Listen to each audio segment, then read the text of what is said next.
are the main segments regarding 28 nanometer process?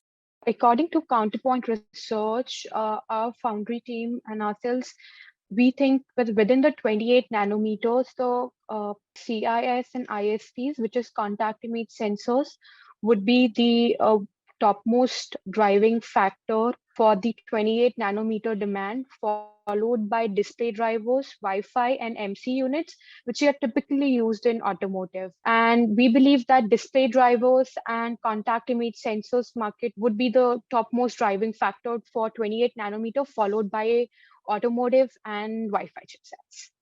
Broadly speaking, how is the 28 nanometer applied to automotive chips?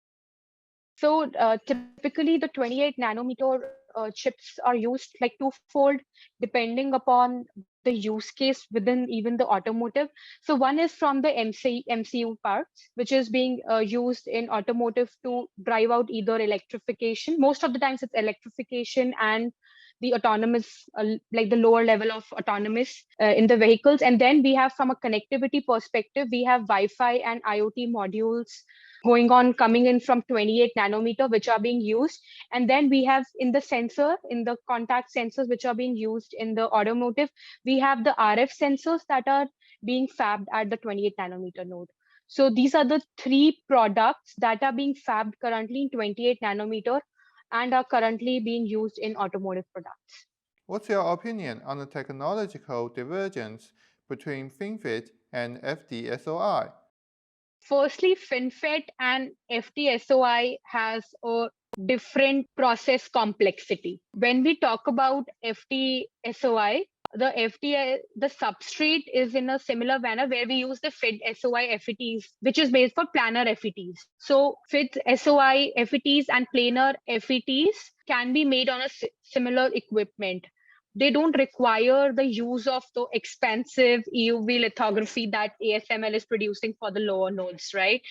And the second thing is we have to see that FD-SOI has inherent benefits on the power efficiency and its immunity to radiation. And that is why they have a big use case in the automotive, ADAS, industrial, and medical and networking space, and hence the products that are being fabbed at 28 nanometer. If I talk about FinFET, it requires a lot more complexity in terms of the etching processes, and it requires the advanced patterning processes and the equipment that ASML does, and it is more useful for digital designs, unlike the FD-SOI, which is used for analog and mixed signal designs. So that is why we believe that the divergence comes inherently because of the properties of these two FETs itself, FinFETs versus FD-SOIs. So the use case, I think, will still remain the same because they are technically made for that. And we still will see that the FD-SOI will be catering to more analog one versus the FinFET, which will do for the more digital designs and the advanced one. What do I say? There is no cost benefits also if you switch from FD-SOI to FinFETs. It's too expensive, and the cost to the company, the end products would be super high, which is not justifiable due to the low cost of the end product itself.